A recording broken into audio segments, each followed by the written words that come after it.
deputados, muito bom dia. Senhora deputada e senhores deputados, muito bom dia. As senhoras jornalistas também estão a aguardar para nos acompanhar nesta audição. E eu julgo que nós temos as condições necessárias para iniciar os nossos trabalhos. Não sei se o nosso convidado não me está a ouvir. Disseram-me que me ouviria e, portanto, se me está a ouvir, isso for Presidente, possível.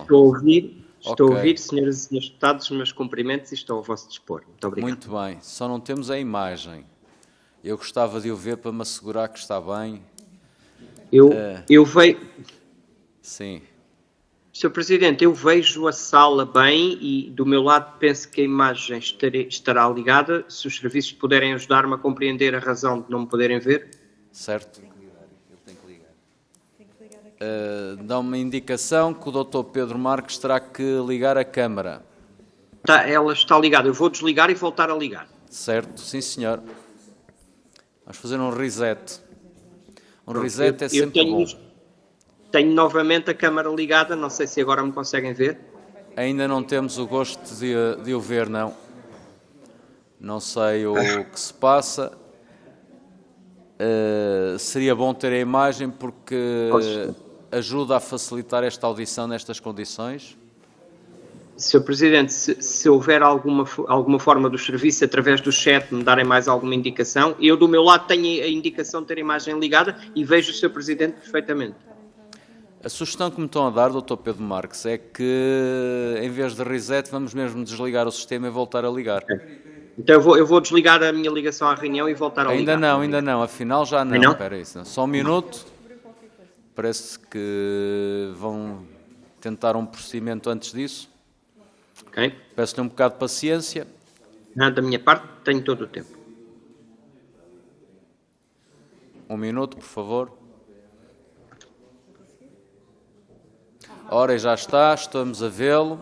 Vejo que se encontra bem, pelo menos aparenta que sim, felizmente. Bem, muito obrigado. Dr. Pedro Marques, senhores deputados, senhora deputada, Dr. Pedro Marques, muito bom dia a todos. Agradeço a sua colaboração e a sua disponibilidade para participar nesta audição, nas condições que são. Não é nada de extraordinário, mas peço aos senhores deputados que mantenhamos as condições suficientes para que o nosso convidado consiga ouvir-nos quando estiver um senhor deputado a intervir e que nós todos consigamos ouvi-lo também na plenitude quando o Dr. Pedro Marques estiver a intervir. Dr. Pedro, esta audição vem na sequência de um requerimento do Grupo Parlamentar do PSD. O Dr. Pedro Marques foi Ministro do Planeamento e das Infraestruturas e o tema é exatamente a ANA Aeroportos. Nós temos uma grelha, como se sabe, pela sua longa experiência também no Parlamento e no Governo. A grelha propõe uma intervenção inicial da parte do Dr. Pedro Marques, se assim o entender, para fazer alguma declaração ou, como muito bem entender, fazê-lo, ou não, e se for esse o caso, entramos numa primeira ronda de intervenção dos partidos com resposta direta da parte do Dr. Pedro Marques. O Sr. Doutor quer fazer alguma declaração inicial? Sr. Presidente, a minha única declaração inicial é para agradecer à Comissão Parlamentar de Economia e Obras Públicas o convite e também o facto de terem anuído a esta possibilidade da realização remota desta audição, uma vez que me encontro em Bruxelas presentemente, portanto, é a minha base, digamos, regular neste momento, e cumprimentar as senhoras e senhores deputados, com quem tive a oportunidade várias vezes de trabalhar no passado, e é um gosto procurarei responder às vossas questões, embora não tenha tido responsabilidades políticas diretas no processo de privatização, como é sabido, era um processo concluído quando chegámos ao governo em 2015, mas estou aqui para responder às questões que entendam por adequadas, com toda a abertura, e por isso, pela minha parte, se assim estiver de acordo, passemos à ronda de perguntas e eu responderei o melhor que puder e souber. Muito obrigado. Muito bem, Dr. Pedro Marques, muito obrigado. Vamos então iniciar a primeira ronda. Dr. Pedro Marques, o primeiro grupo parlamentar é o PSD, porque foi o requerente. Nós temos tempos, são 6 minutos para as perguntas, o conjunto de perguntas, e o tempo igual para o Dr. Pedro Marques responder. eu, quando estiver nos 6 minutos, intervenho ou interrompo para lhe dar nota, porque não terá acesso ao nosso cronómetro, com certeza. E para intervir, então, é o Sr. Deputado do PSD, o Deputado Paulo Muniz. Faz favor, Sr. Deputado. Muito obrigado, Sr. Presidente. Senhoras e senhores deputados, cumprimento o Dr. Pedro Marques, a quem agradeço a disponibilidade para se juntar a nós. E como certamente tem acompanhado, esta questão da privatização da ANA, efetuada num quadro extraordinariamente difícil em que o país estava sobre um programa da Troika, aliás, cumprindo compromissos que os governos socialistas, incluindo nos PECs anteriores e posteriormente no próprio memorando da Troika, vincularam o país. E neste quadro foi feita uma privatização, como aliás o Sr. teve a oportunidade de dizer, que permitiu o encaixe de cerca de 3 mil milhões de euros para abate à dívida pública. Foi uma opção no quadro da retoma da confiança das finanças públicas, estavam em risco. Nós estávamos numa situação, enquanto país, extraordinariamente difícil. E, portanto, dito isto, é importante, em primeiro lugar, nós olharmos para um processo de privatização à luz do momento. Há um erro de forma, há um erro de vício, que é querermos analisar e tecer considerações quando não têm em conta todas as condicionantes extraordinariamente difíceis que, à data, o governo do PSD-CDS teve que implementar.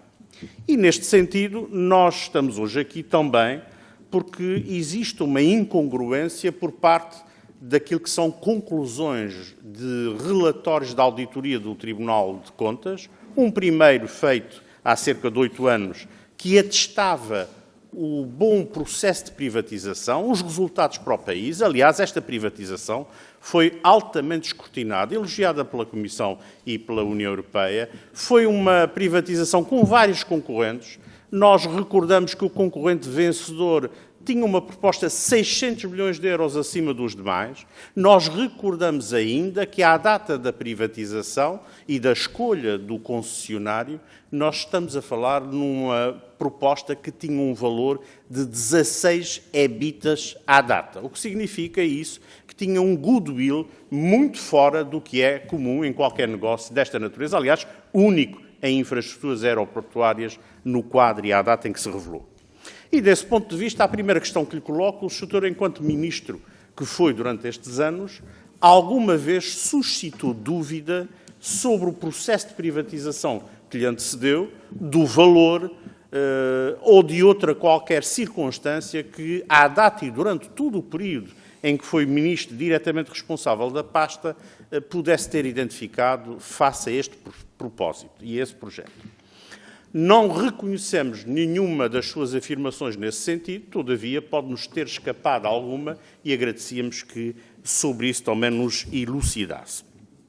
Há ainda uma questão que gostaríamos também de ver esclarecida e que é sempre conexa com o problema da privatização da ANA, que tem também a ver com a gestão do contrato de concessão.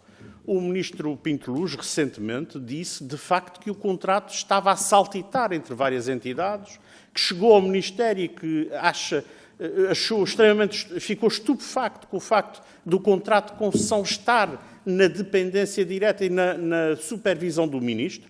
E a pergunta que lhe faço é, nós todos vimos, aliás, o Sr.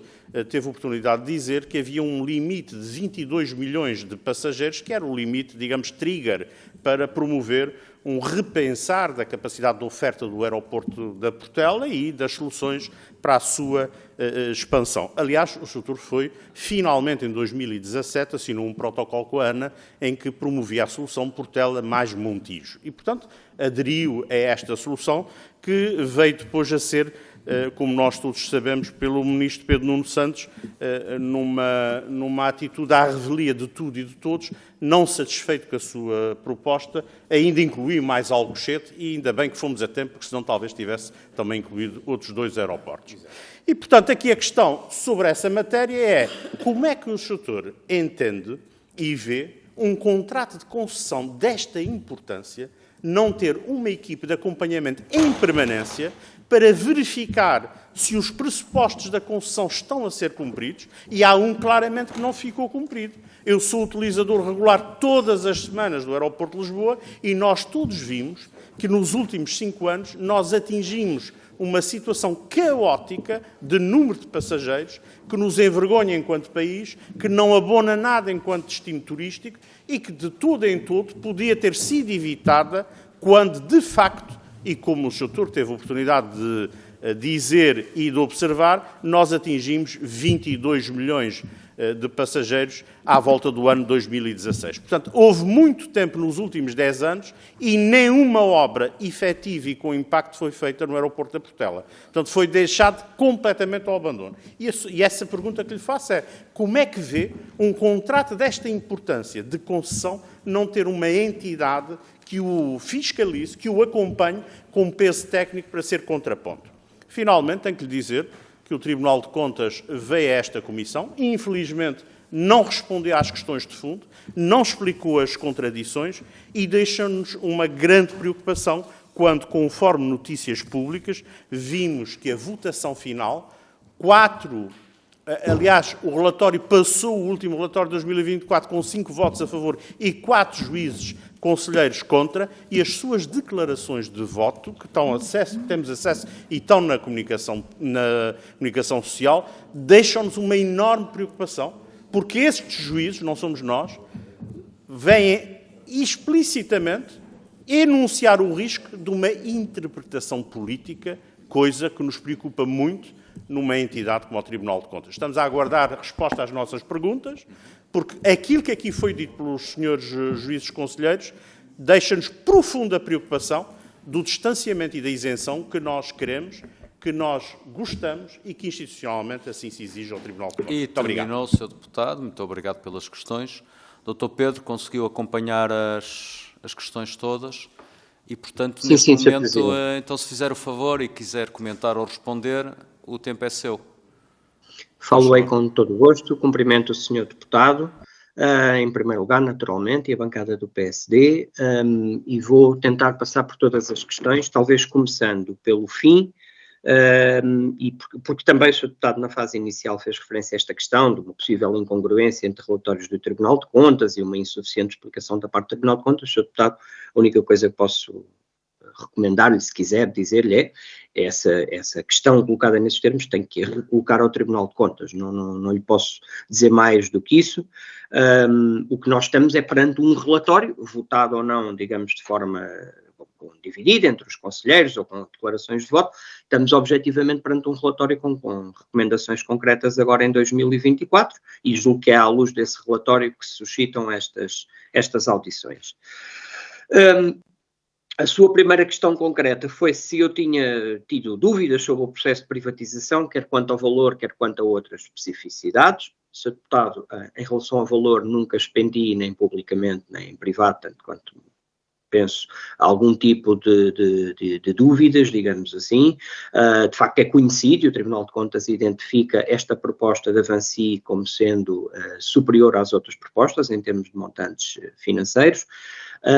Expendi publicamente algumas dúvidas, algumas, digamos, reservas em relação a algumas das condições relacionadas com a privatização, nomeadamente em relação a aspectos da privatização que tinham a ver com a negociação da possível execução de investimentos futuros, fosse num novo aeroporto, chamado NAL, ou numa solução alternativa, e cheguei a dizer, e o Sr. Deputado encontrará, e deve ter encontrado declarações minhas mais do que uma vez, a dizer que as condições em que o Governo estava a negociar com a agora concessionária Vinci, na Aeroportos, portanto estava a negociar em condições dificílimas, porque o encaixe financeiro tinha sido feito à cabeça, permita-me a expressão, e as condições determinadas no contrato de concessão para que a concessionária tivesse que avançar com investimentos, para lá dos investimentos obrigatórios, e já lá vou a esta questão, aos investimentos obrigatórios no aeroporto Humberto Delgado, portanto a questão das obrigações contratuais em relação a um possível novo aeroporto,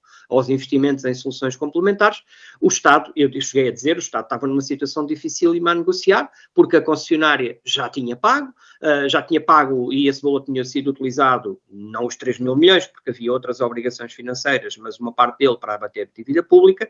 Bom, e só para lhe dar ideia, Sr. Deputado, e esta é uma questão que o atual Ministro das Infraestruturas vai ter pela frente também, a concessionária, querendo, no que respeita a uma possível realização do NAL, do novo aeroporto, podia fazer estender até 5 anos o período de negociação para a execução, para começar a executar tal infraestrutura. E, portanto, o Estado estava aqui numa situação muito difícil, havia referências específicas até à possibilidade da execução deste investimento deste novo investimento, no NAL poder levar às extensões da concessão, portanto, tudo isto determinava um quadro negocial difícil para o Estado. E com isto, salto, digamos assim, exatamente para essa fase de execução do contrato e para as declarações do atual Ministro, para dizer que, no essencial, concordo com esta reflexão, que é também do Tribunal de Contas, quanto às dificuldades de gestão do contrato de concessão. Também quero dizer ao atual Ministro e aos senhores deputados que, detectar e fazer executar esta gestão de contratos de concessão por uma outra entidade na esfera da administração pública, Sr. Deputado, é daquelas situações em que podemos concordar na lógica de princípios, vai ser muito mais difícil de executar do que pode parecer. Portanto, eu espero que o Sr. Ministro, tendo detectado esta situação, tenha as melhores condições e deseja melhor sucesso na identificação de uma entidade que o possa fazer adequadamente. Acontece que o Instituto de Mobilidade e Transportes, para lhe dar um exemplo, quem originariamente ia fazer esta gestão, não tem os recursos técnicos e humanos adequados para o efeito, pelo menos não tinha no tempo em que estive em funções. Porventura, terá sido por essa razão que mais tarde, já em 2020, há uma situação de uma delegação desta competência na ANAC, que depois vem a ser, em 2021, penso eu, deixa de existir, ou já mesmo mais à frente, mas que, portanto, aliás, até já terá sido mais à frente, mas que é criticada pelo Tribunal de Contas essa competência ter sido delegada na ANAC. A verdade é que, de facto, nem a própria ANAC tem muita facilidade de contratar recursos humanos especializados para esta área, para ser competitiva para o efeito, muito menos um instituto público com todas as limitações que se conhecem nesta matéria. Portanto, concordo no essencial com a referência do Tribunal de Contas a esta questão. Não me parece que, do ponto de vista prático, ela seja muito fácil de solucionar, mas, de facto, a gestão foi sendo feita ao nível dos gabinetes governamentais. Mas quero também aqui esclarecer, acho que é muito importante, a gestão que foi feita ao nível dos gabinetes governamentais desta matéria foi mais feita aquilo que é chamada gestão administrativa e financeira de contrato, nomeadamente, no período em que estive em funções, isto materializou-se relativamente à avaliação dessa possível proposta de um aeroporto alternativo à construção do NAL. Porque, e também é importante esclarecer isto, o contrato de concessão determinou desde logo que seria a ANAC, estabeleceu que era a ANAC, que deveria fazer a gestão da chamada regulação económica, portanto a fixação e a aprovação das taxas propostas pela concessionária, mas também da qualidade de serviço e dos investimentos obrigatórios já previstos no contrato de concessão, e que estavam nele plasmados e que a ANAC acompanhava, nos termos do próprio contrato de concessão, acompanhava a execução por parte da concessionária. As questões que o Sr. Deputado aqui colocou relativamente à qualidade de serviço... Para terminar, por favor, Dr. Pedro. Vou terminar. As questões que colocou relativamente à qualidade de serviço do aeroporto Humberto Delgado saltam à vista de todos nós, tem a ver com um aeroporto mais do que saturado na sua utilização, mas as regras de qualidade de serviço e de investimentos obrigatórios contratuais, a ANAC tinha essas competências atribuídas, portanto não estávamos aqui num vazio de acompanhamento contratual, nomeadamente da matéria que o Sr. Deputado aqui colocou. O Sr. Deputado terminaria aqui para não exceder demasiado o tempo previsto. Muito obrigado. Sim, Dr. Pedro Marques, até porque nós temos 3 grupos parlamentares presentes nesta audição por agora, portanto terá a oportunidade agora de responder ao Partido Socialista, depois ao Chega, ao Grupo Parlamentar do Chega, e depois na segunda ronda fará sempre uma intervenção final, em que pode fazer um resumo, uma conclusão e as considerações finais que entender. Neste momento vamos avançar então com o Sr. Deputado André Pinotes Batista, do Grupo Parlamentar do Partido Socialista, que dispõe também de 6 minutos. Muito obrigado, Sr. Presidente. Permita-me que, na sua pessoa, cumprimente todos os colegas presentes e também o Dr. Pedro Marques. É importante balizar sobre que audição é que estamos a fazer e porque é que a estamos a fazer. O PSD chamou o Dr. Pedro Marques, que não teve responsabilidades no processo de privatização desta empresa. Ainda assim, tendo sido tutela posterior, consideramos de extrema utilidade poder colocar ao Dr. Pedro Marques um conjunto de questões que carecem de contextualização. Nós estamos a falar de um anúncio de privatização feito em dezembro de 2012, que foi concluído em setembro de 2013, na égide do governo de Pedro Passos Coelho e Paulo Portas. Aliás, tomamos boa nota da intervenção do deputado do PSD quando diz que a privatização foi feita num momento de dificuldade, coisa que, obviamente, por honestidade intelectual reconhecemos, é facto público e notório, mas depois toda a ode que o Sr. deputado do PSD fez à privatização deverá ficar registada em ata e até, se possível, e se o regimento o permitisse, devia ser sublinhada em filigrana de ouro, para que os portugueses percebam bem o orgulho que Vossas Excelências ainda sentem num processo que o Tribunal de Contas descreveu de uma forma que teria a oportunidade de explicar. 16 bíptas, diz o Sr. deputado do PSD. Digamos que basta citar o Negócios para falar sobre o que é a realidade desta empresa. São, neste momento, 1,1 mil milhões de euros de receitas por ano.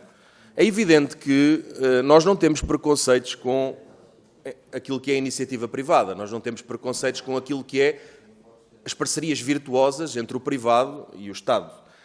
A questão é que, a despeito daquilo que foi a argumentação do Sr. deputado do PSD na ânsia de tão engrandecer esta privatização, um bocadinho na linha do que fez o ex-secretário de Estado Sérgio Monteiro, o grande privatizador do regime, que se apresentou aqui muito orgulhoso e à vontade, o que é legítimo, aliás, sobre a forma como entregaram a ANA sem acautelar o futuro do país. E a este propósito é importante dizer o seguinte: esta privatização de 3 mil milhões de euros de uma empresa que tinha de facto esse EBITDA, o Sr. deputado foi criterioso. Foi criterioso no que disse, porque é verdadeiro, e foi criterioso no que não disse.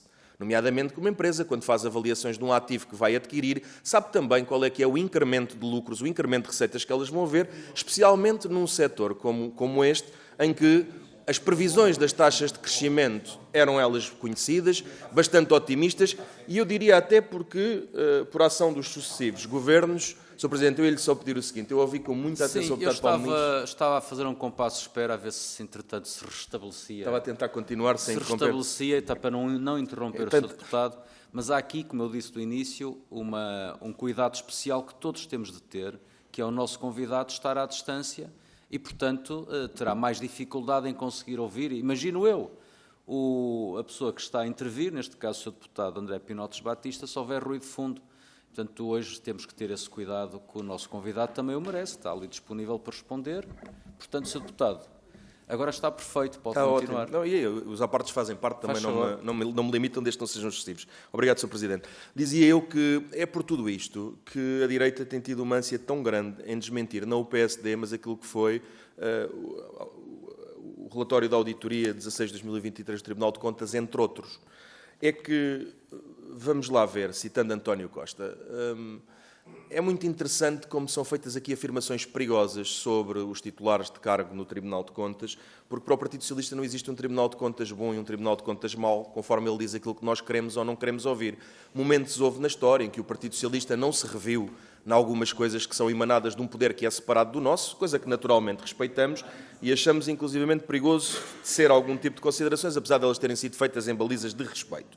O que nós não podemos fazer é, e não é ao PS, volto a dizer, que estão a ser colocadas estas dúvidas e estas questões, talvez a audição de hoje, em vez de que o Dr. Pedro Marques pudesse ter sido com os juízes conselheiros do Tribunal de Contas, que o PSD não gosta, como ficou hoje aqui plasmado, pelo menos parte deles, mas as questões que se colocaram foi se foi maximizado o encaixe financeiro resultante da alienação das ações representativas do capital da ANA, e responde o Tribunal de Contas, que não o Partido Socialista, que apesar do contexto adverso, a alienação de ativos estratégicos decorreu sem salvaguarda legal, com desfazamento no processo de avaliação prévia, com sobreavaliação da oferta da Vinci. Sobre a questão se foi reforçada a posição competitiva e o crescimento de eficácia da ANA no setor, a resposta que é dada é que o direito da concessionária sobre o novo aeroporto veio desequilibrar um conjunto de competitividades, entre as quais a nossa possibilidade de expansão da capacidade aeroportuária. E, portanto, feito este enquadramento, coloca-se uma questão ao Dr. Pedro Marques.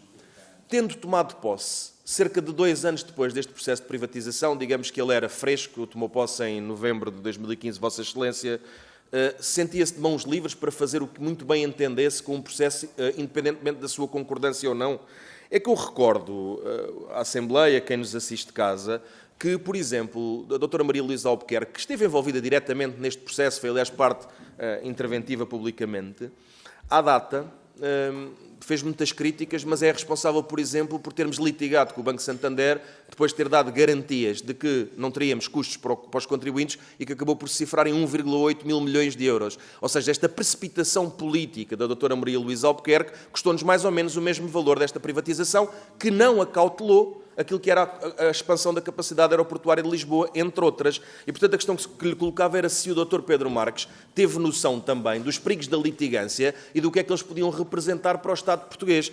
Porque há muitas vezes em que nós temos uma posição de princípio, mas depois temos também um ordenamento jurídico e temos também uma Constituição a respeitar. E as litigâncias, conforme disse, nem sempre foram positivas para nós. Agora, há uma questão que é preciso ser sublinhada para finalizar, e eu perguntava-lhe também, Sr. Doutor, não por ter tutelado a área, mas por perceber imenso sobre o assunto, perguntava-lhe o seguinte: a conclusão 75 do Tribunal de Contas que referi e que a direita insiste em descredibilizar, diz que, não obstante o contexto adverso, a venda integral é algo que é contraproducente e que não acontece em mais nenhuma cônjuge da ANA, ou em quase nenhuma na ANA, a nível europeu e mundial. Eu queria lhe perguntar também se esta privatização total, porque o Sr. Ex-Ministro e Dr. Pedro Marques perguntava-lhe isto, sabe que no memorando da Troika que aqui foi aduzido não dizia que era a venda total, dizia que era a venda parcial. Se me pode confirmar isto, porque senão sou pena da direita ter mentido hoje novamente. Muito obrigado. Muito bem. Está entendida. Terminou com a pergunta. Dr. Pedro, está-nos a ouvir bem? Sim, perfeitamente. Sim, estava a fazer uma sinalética, mas... Não, perfeitamente, Okay. E até com pena de não poder estar na sala para ouvir os à partes que certamente foram sendo aduzidos. De facto, esta questão da audição à distância tem esse problema, funciona muito bem em relação ao deputado que está a usar a palavra, mas perde-se completamente o contexto da sala, que é muito importante. Pois, mas quanto a isso não posso acrescentar mesmo nada, não é? É apenas da minha responsabilidade não ter podido estar convosco, o que me penaliza a mim próprio apenas. Vou então às questões, se me permite, relativamente à questão da privatização e muito em particular questões sobre, foi referida a questão da privatização integral da empresa e a questão da capacidade que tínhamos de agir face à conclusão da privatização nos termos já realizados anteriormente, dizer o seguinte: de facto, o memorando da Troika, no memorando subscrito com a Troika, não tinha, de facto, inscrito nele a obrigação da privatização a 100%. Foi uma opção do governo anterior ao nosso, uma opção que foi justificada com o objetivo de, digamos, de alcançar um maior encaixe financeiro para o Estado português. O Tribunal de Contas, no fundo, vem acabar por dizer que a longo prazo, embora tenha havido um encaixe de curto prazo um pouco mais alto por se vender a totalidade da empresa, portanto, concessionada, ao concessionário, naturalmente o Tribunal considera, e está bom de ver pelos resultados atuais daquela concessão, que a longo prazo o Estado português teria tido um maior benefício económico ou financeiro se tivesse mantido uma parte digamos, da empresa na sua posse. Por outro lado, há uma dimensão, evidentemente, que era a participação que se pudesse manter do lado do Estado, também, digamos, determinaria sempre uma capacidade de influenciar superior, influenciar a condução dos destinos da gestão dos nossos aeroportos tão importantes para o nosso setor da aviação civil. Contudo, essa foi uma opção política legítima do governo anterior, portanto não há uma questão legal relativamente a isso, é uma questão de opção política. Podemos depois dizer que se foi só de facto sobre o encaixe financeiro ou se foi mesmo uma opção de entregar a 100% aos privados este que é um bem público tão importante como são a gestão das infraestruturas aeroportuárias por um período de 50 anos, mas aí depois já é o debate político que poderá fazer essa avaliação. De facto, se tínhamos as mãos livres para agir. Não tínhamos, evidentemente, como eu referi, as opções que já estavam inscritas no contrato de concessão, relativamente, por exemplo, à fixação anual das taxas aeroportuárias, receita muito importante para a concessão e para a entidade que agora a detém, e que faz com que, digamos, os valores há pouco referidos de receita atual, portanto, da concessão e os atuais lucros gerados por esta concessão são muito determinados pelo facto das taxas fixadas no início do contrato de concessão levarem a um aumento muito significativo de taxas em função do aumento de procura nos aeroportos nacionais. E isto aconteceu ao longo de uma década, já terminou, entretanto, esse período extraordinário de aumento de taxas, mas aí, de facto, não podia o Governo fazer nada, o Governo em que integrei, o Governo que esteve em funções, porque era assim que estava no contrato de concessão. Aliás, tentámos fazer isso e digamos, estruturámos naquele trabalho até 2019 de renegociação com vista à execução de uma infraestrutura aeroportuária complementar. Era um dos nossos objetivos, controlar um pouco essa subida das taxas no período até, digamos, os primeiros 10 anos de concessão, e tínhamos conseguido no acordo financeiro com a ANA Aeroportos controlar um pouco essa subida de taxas, mas pronto, isso depois não veio a ser executado pelas razões que são conhecidas. Perigos para Portugal de uma eventual litigância, digamos, se centrássemos aqui em litigância com a concessionária, numa eventual resgate de concessão, alguma questão desse género que pode vir a ser colocada ou não nesta audição. Bom, é evidente que esses perigos existiam.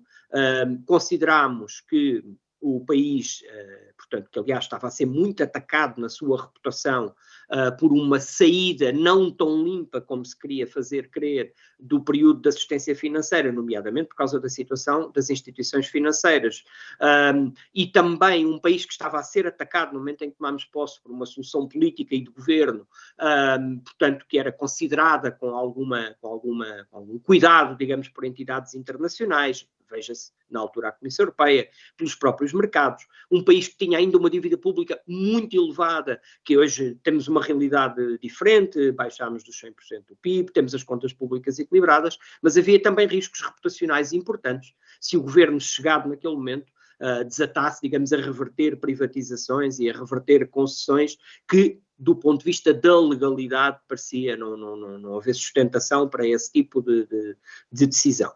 Finalmente, havia um risco muito grande, que para nós era muito crítico e que norteou as nossas decisões naquela fase, que era o risco de um atraso muito significativo na execução de alguma infraestrutura aeroportuária adicional para a região de Lisboa. Na altura, esse risco tinha a ver com as próprias condições que estavam na mão da concessionária, já referi há pouco, que podia, querendo arrastar por pelo menos 5 anos o período de negociação para iniciar então depois a construção do novo aeroporto de Lisboa, e de certeza que arrastaria por todo esse período se entrássemos aqui em algum tipo de litigância, em algum tipo de instrução administrativa da parte do concedente. Portanto, tudo convidava, na maneira como a concessão foi feita, negociação e não, obviamente, aqui em imposições administrativas.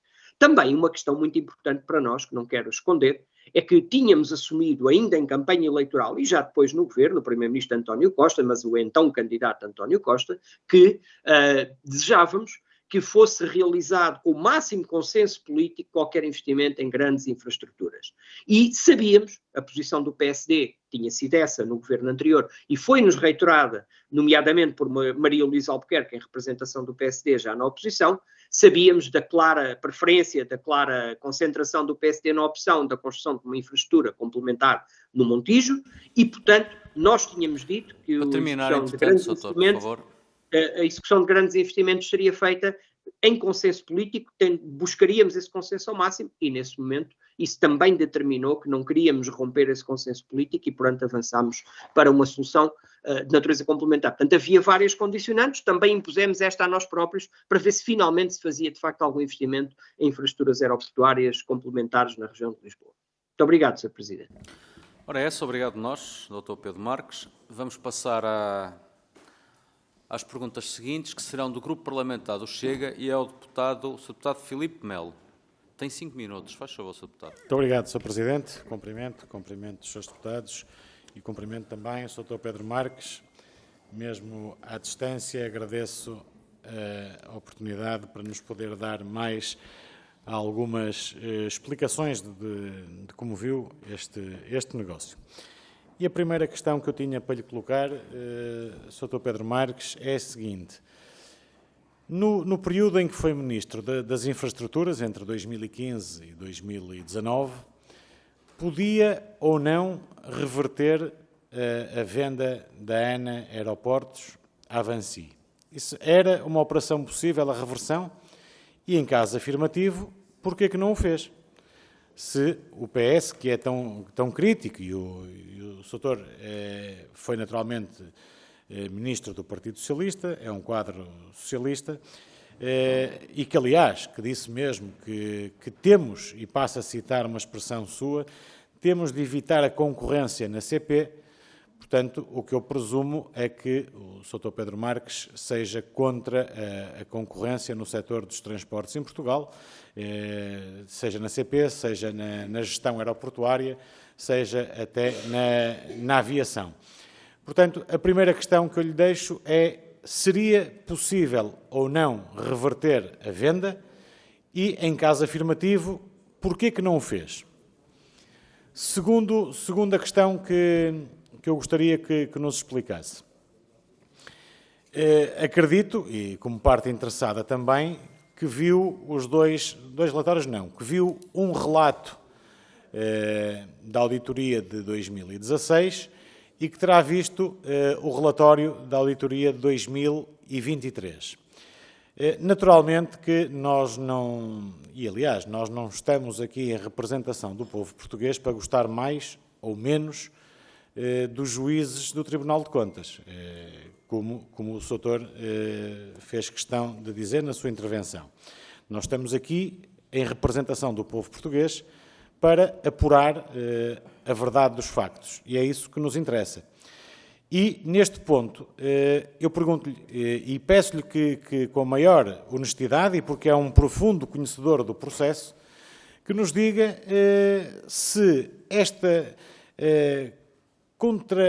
contra-informação, digamos assim, para não dizer pior, do relatório da auditoria de 2023, se lhe parece minimamente credível face aos argumentos que estavam plasmados no de 2016, que estavam sustentados em bases muito sólidas, com informação detalhada, e que muitas dessas informações foram, presumo que por lapso, omitidas do relatório de 2023. E sublinho por lapso. Não acredito, não quero acreditar que tenham sido subtraídas desse relatório por mera casualidade. A auditoria de 2016 tem uma coisa que eu não posso deixar de lhe referir. E passo a citar, não são palavras minhas, mas sim do relatório. O balanço da operação foi positivo, pois cumpriu o seu objetivo principal, a redução da dívida pública, maximizando o valor da venda. Isto é o de 2016. 2023, e passo a citar também, a verificação da materialidade ou mesmo a materialização dos principais riscos identificados pela auditoria faz concluir não ter sido maximizado o encaixe financeiro resultante da alienação das ações representativas do capital social da ANA. Doutor, eu acho que é um assunto sério demais, para que o Tribunal de Contas, que é uma instituição, não possa ser representada desta forma. Pelo menos é o meu entendimento. Mudam-se as pessoas, mas a instituição fica. E a credibilidade das instituições não pode ser posta em causa desta forma. Estamos a falar do interesse nacional, estamos a falar do interesse público, de uma operação que envolveu muitos milhões de euros e de uma operação que, em certa forma, e pegando também em palavras de alguns dirigentes socialistas, nomeadamente quem o sucedeu na pasta, pode ter inviabilizado a construção do novo aeroporto de Lisboa até aos dias de hoje.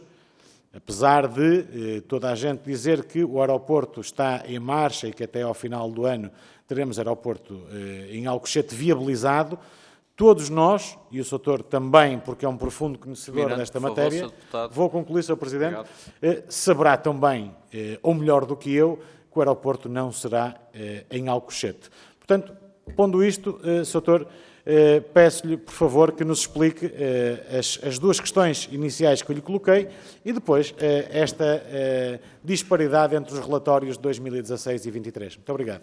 E o Dr. Pedro vai explicar com certeza. São 5 minutos que tem à sua disposição para terminarmos esta primeira ronda. Faça favor, Dr. Pedro Marques. Muito obrigado.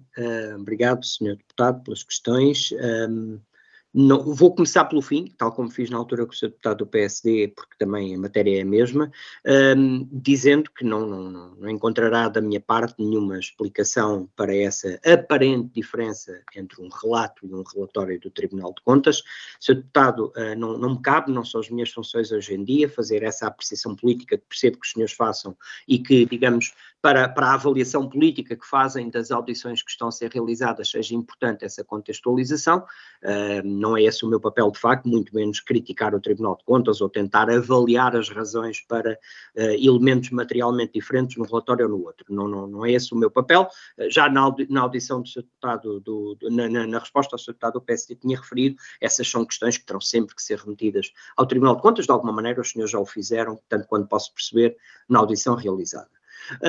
Mas queria regressar então à questão essa sim, que me é mesmo dirigida e à qual tenho a obrigação de responder e saber responder, a questão da possível reversão da privatização da empresa concessionária. Sr. Deputado, portanto, o que lhe posso dizer é que é claro que era sempre possível o Estado tomar decisões, portanto, administrativas, no sentido de uma reversão daquela operação.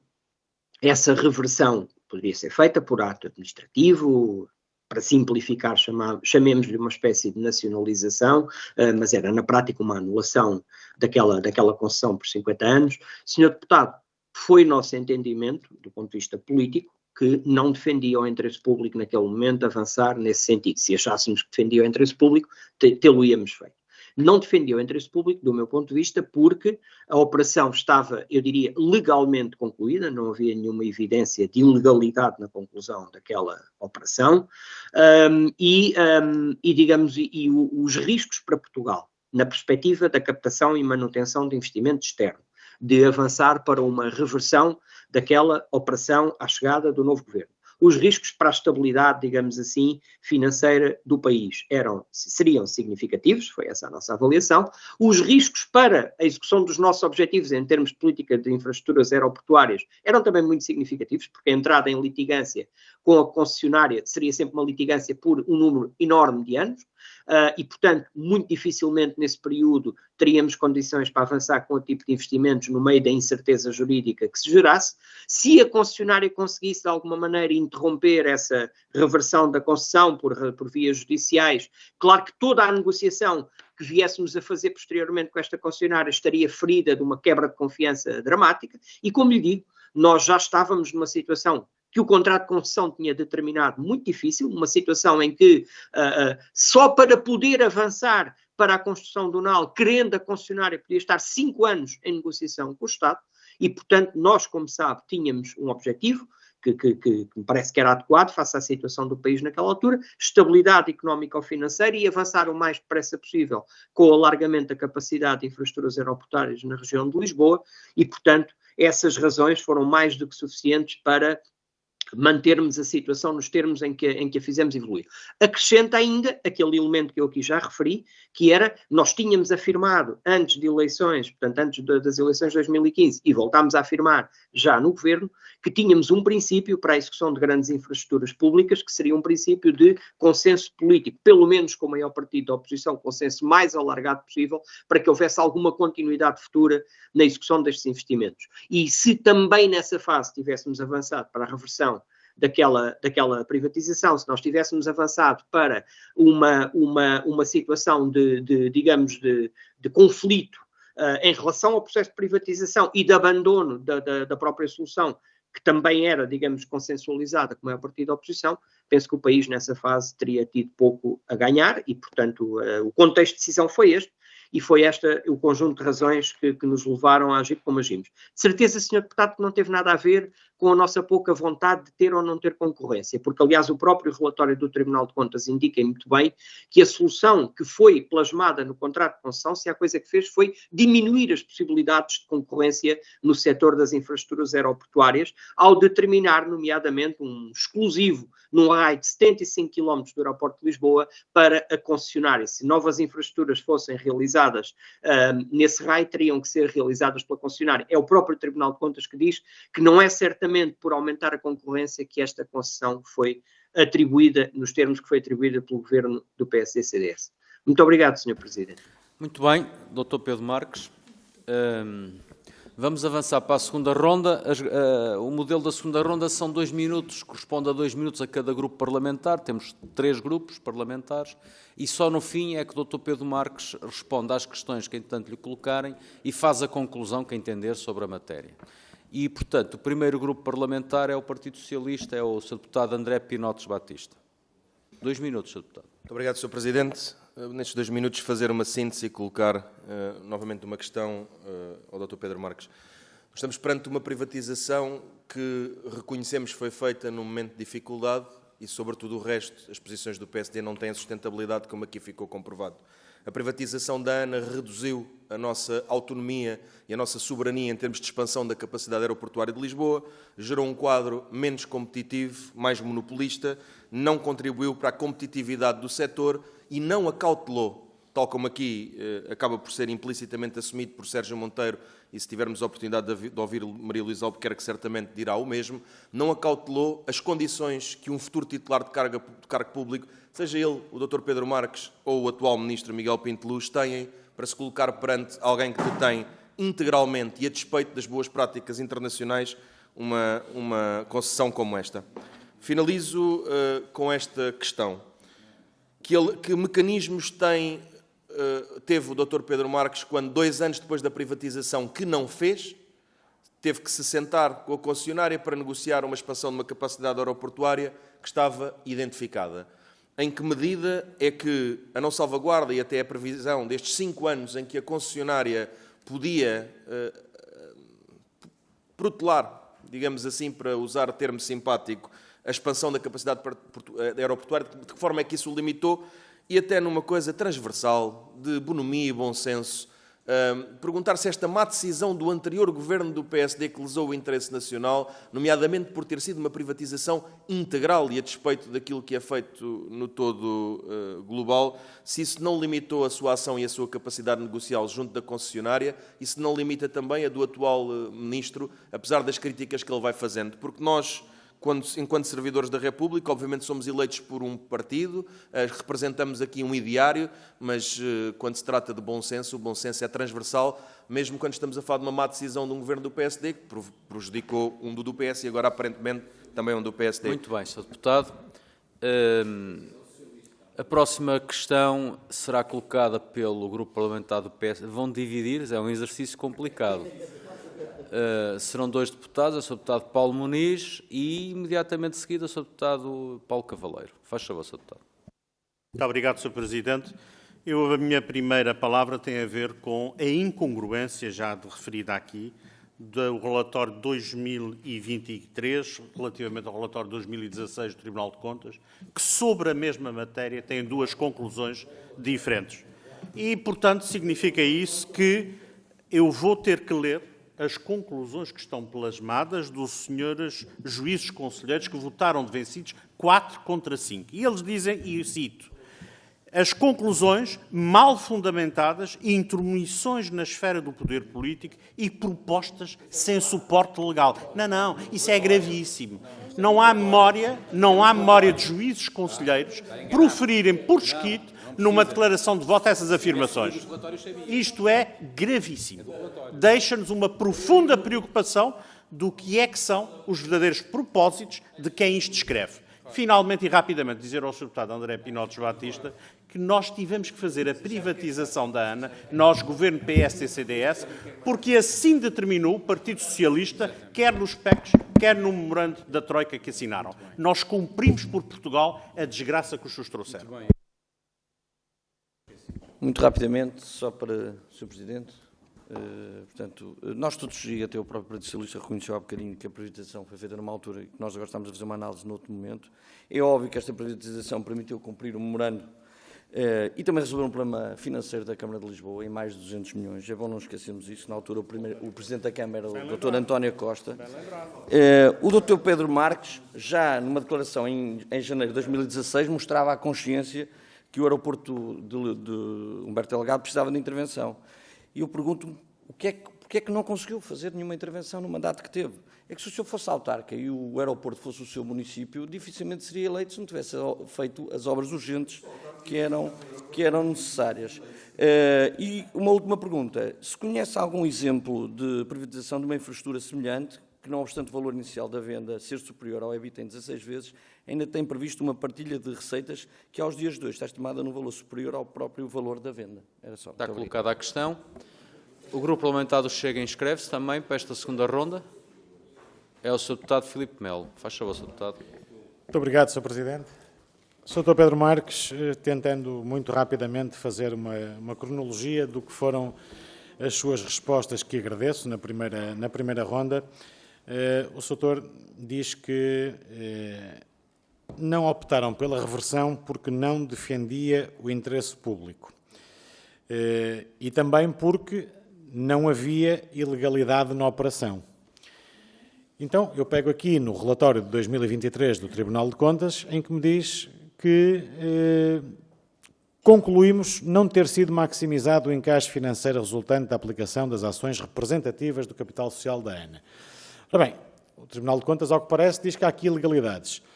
O setor que tinha a pasta e conhecia muito bem o dossiê diz que não há ilegalidade na operação. Portanto, significa aqui que, como nós temos vindo a falar nas audições anteriores, que algo de errado se passa com este relatório do Tribunal de Contas, porque quem tutelava a pasta não viu irregularidades, é porque estava tudo muito bem. Ora bem, queria também perguntar-lhe outra coisa.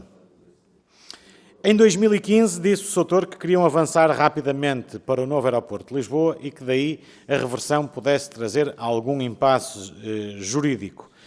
E eu pergunto ao Soutor o que é que correu mal para que nesses 8 anos em que esteve a governar a partir de 2015 não conseguissem fazer rigorosamente nada no que diz respeito ao novo aeroporto de Lisboa. É porque não fizeram rigorosamente nada. E o Partido Socialista governou 8 anos pós 2015. E soluções para o aeroporto, zero, não obstante estudos de impacto ambiental, estudos de viabilidade financeira e muitos milhões gastos, no entretanto, com pagamentos de serviços de auditorias, consultorias e estudos de impacto. E depois termino com esta questão, que também me parece relevante, Soutor, que no meio destas audições todas, poucas vezes tem sido questionado. Mas eu gostava de ter a sua resposta clara e objetiva, como já nos tem habituado. A venda da ANA à Vinci teve que ver ou não com uma obrigatoriedade imposta pela Troika, fruto de uma bancarrota causada por um governo socialista, mais concretamente o Sr. José Sócrates. Muito obrigado. Está colocada a questão. Sr. Deputado Filipe Melo. Dr. Pedro Marques, é o encerramento desta audição e, portanto, também tem a oportunidade de responder às questões todas que estão pendentes, concluir e tem 6 minutos disponíveis para o efeito. Faça favor. Muito obrigado, Sr. Presidente. Quero começar por agradecer naturalmente às senhoras e senhores deputados e ao Sr. Presidente os moldes, eu diria, urbanos, como esta audição decorreu até agora, e as questões que me foram colocadas, e tentarei então resumir nesta minha intervenção final a resposta às várias questões da segunda ronda. Primeiro, limitações de autonomia nas decisões. Sim, com certeza que sim, já referi. Numa audição anterior, isso aliás já ficou aqui claro, quando se disse claramente que se tinha até mudado uma administração da parte pública porque havia uma administração da parte pública focada em construir um novo aeroporto e, portanto, como essa não era a opção política do governo, derruba-se a administração da parte pública e mete-se outra administração e faz-se uma privatização orientada para um objetivo político diferente. Claro que se a privatização foi feita num objetivo político diferente, que neste caso era a não construção de um novo aeroporto, todas as condições que estão estabelecidas no contrato de concessão vão por aí, nomeadamente, como já referi, o facto, por exemplo, da concessionária poder estar 5 anos a negociar com o Governo, até ser obrigada, digamos assim, se chegar a acordo, a avançar com os termos, portanto, de investimento previstos. Isto é um exemplo claro de como se, sabendo que o país tinha uma urgência absoluta na realização de investimento, como se condiciona, digamos, alguém que vai executar um contrato de concessão. E claro que vai limitar muito o atual ministro, e queria dizer isto em resposta ao Sr. Deputado André Pinotes Batista, estaremos atentos à forma como será feita a negociação, desejo o melhor ao Governo para a negociação, naturalmente, relativamente à execução do novo aeroporto, mas sabemos as condições difíceis que o Governo de então PSD-CDS deixou, agora vamos ver como é que um novo Governo PSD-CDS vai ser capaz de descalçar essa bota que nos calçou. E não vou outra vez comentar a questão do Tribunal de Contas, apenas dizer que era o deputado Paulo Muniz, que era o deputado Filipe Melo. Sr. Deputado, o Tribunal de Contas, de facto, diz que não foi maximizado o encaixe financeiro. Eu argumento que isso hoje é bastante evidente. Agora, isso não torna ilegal a operação realizada, do meu ponto de vista, ou dificilmente torna a operação estritamente ilegal, até porque, mais uma vez, a decisão foi tomada na altura com um conjunto de circunstâncias e com o conhecimento da informação da altura. O Tribunal de Contas agora, certamente, há de ter tido em conta a execução da concessão até o momento, para chegar à conclusão que, de facto, a concessionária está a recolher um volume de receitas que faz pensar que, provavelmente, o valor da concessão seria maior. Mas essas considerações, como digo, têm que ser expendidas com o próprio Tribunal de Contas, autor do relatório. A questão de não terem sido realizadas obras urgentes deve ser uma questão de informação insuficiente do Sr. Deputado Paulo Cavalheiro. O próprio contrato de concessão determinava obras obrigatórias que foram sendo realizadas pela concessionária e acompanhadas pela ANAC. É um dos aspectos que está previsto no contrato de concessão para ser exatamente acompanhados pela ANAC. Se a qualidade de serviço que o aeroporto vai oferecendo é insuficiente, mesmo com essas ditas obras obrigatórias, claro que é insuficiente e por isso é que estava previsto ou a construção do novo aeroporto ou uma solução de aeroporto complementar. Mas existiram obras, estão documentadas, os senhores certamente terão a oportunidade de solicitar à ANA Aeroportos que vos identifique as obras que realizou, mas foram várias, por exemplo, no que respeita aos balcões de embarque, só para vos dar um exemplo, lembro-me perfeitamente do desdobramento de balcões de embarque e outras obras que foram realizadas mesmo já no espaço de pista, as obras que foram realizadas depois, inclusivamente, no contexto do encerramento da pista 1735. Portanto, são várias as obras que os senhores podem identificar com a ANA Aeroportos que foram sendo realizadas, mas naturalmente são insuficientes para recuperar, pelo menos para onde nós queremos, os níveis de qualidade de serviço daquele aeroporto. Isso só acontecerá quando houver outra capacidade aeroportuária complementar ou original. E depois terminava então com esta questão, 8 anos a governar e não fizeram nada relativamente ao aeroporto. Sr. Deputado, nós fizemos, nós chegámos ao governo, encontramos uma vontade política do governo anterior de realizar um aeroporto complementar, uma proposta de um memorando com as câmaras municipais que não tinha estudos nenhuns por trás, era uma espécie de ato de fé do governo na proposta apresentada pela concessionária privada. Nós fizemos o nosso trabalho durante cerca de um ano, fizemos os estudos técnicos, fizemos as negociações com a área militar e com a Força Aérea relativamente à possibilidade da utilização do Montijo. Realizámos, de facto, o memorando para autorizar a concessionária para avançar para essa solução complementar. Ela depois foi negociando connosco, foi apresentando uma proposta técnica de aeroporto, uma proposta financeira que também foi renegociada por parte do Estado, nomeadamente com o apoio da OTAP, já agora também a entidade que veio a intervir no processo. Sr. Deputado, essa concessionária veio a apresentar esse projeto à ANAC, veio a apresentar o seu pedido de declaração de impacto ambiental, que conseguiu obter, entretanto. Sr. Deputado, o investimento depois de facto não avançou, mas o Sr. Deputado é curioso, foi um deputado do PSD que me colocou esta questão, mas os Srs. Deputados têm também essa informação que podem recolher junto às vossas direções.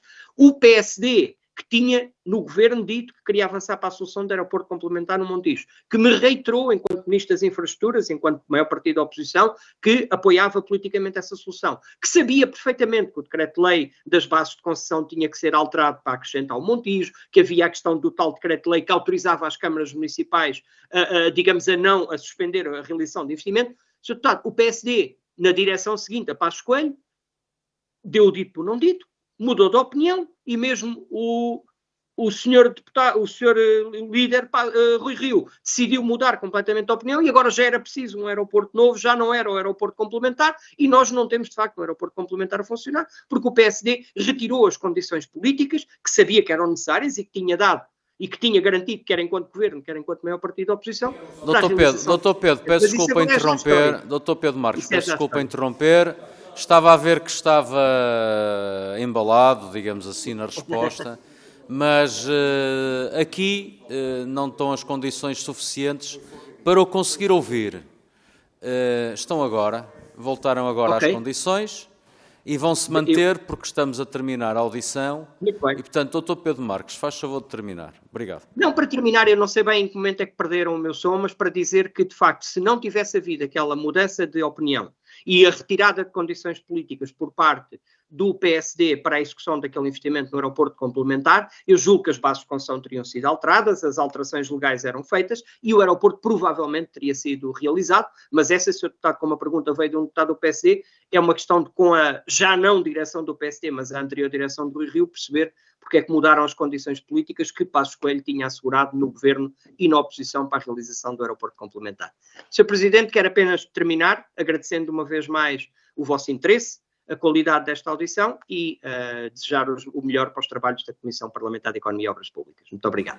Doutor Pedro Marques, peço desculpa por esta interrupção final, mas como imagina, existem aqui deputados que concordam consigo e também há deputados que discordam em absoluto daquilo que o doutor Pedro estava a dizer e manifestaram-se em conjunto de uma forma e de outra. O doutor Pedro Marques fez referência à par pública e, de facto, aproveito para deixar aqui uma nota à Comissão e ao Sr. Deputado e aos Srs. Deputados de lamento pelo facto da par pública nas pessoas do seu ex-presidente do Conselho de Administração, Joaquim Pai Jorge, e um outro ex-presidente do Conselho de Administração, Pedro Ferreira Pinto, não se disponibilizarem a colaborar e a cooperar com o Parlamento, com a Assembleia da República e comparecerem perante esta Comissão, a Comissão de Economia, Infraestruturas e Habitação, para nos ajudarem a compreender melhor o processo que está a ser avaliado politicamente aqui nesta Comissão. Aliás, desde que iniciamos esta legislatura, não é a primeira vez que acontece relativamente a ex-dirigentes da par pública e, senhora deputada e senhores deputados, os convites que são dirigidos pela Comissão aos cidadãos são aceitos ou não pelos mesmos. Compreendo que essa é uma faculdade que lhes assiste, mas quando estamos a falar de pessoas que exerceram funções dentro do setor empresarial do Estado, julgo que assiste-lhes um especial dever de colaboração e cooperação com a Assembleia da República. Dever esse que, quando estavam em funções, quero crer que cumpriam na plenitude, mas agora que já não estão em funções, parece que esse dever ficou remetido para um segundo plano. Doutor Pedro Marques, obrigado. O contrário relativamente a si. Também sabe que os ex-membros de governo, seja de que governo for, estão sempre, durante longos anos, disponíveis para responder a questões que, entretanto, foram da sua responsabilidade. E resta-me agradecer-lhe em nome da Comissão e desejar-lhe as maiores felicidades pessoais e profissionais. Muito bom dia, muito obrigado.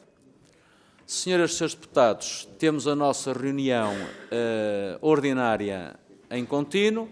Eu sugeria um intervalo no limite de 10 minutos para restabelecerem e temperarem as forças e depois recomeçaremos então daqui a 10 minutos.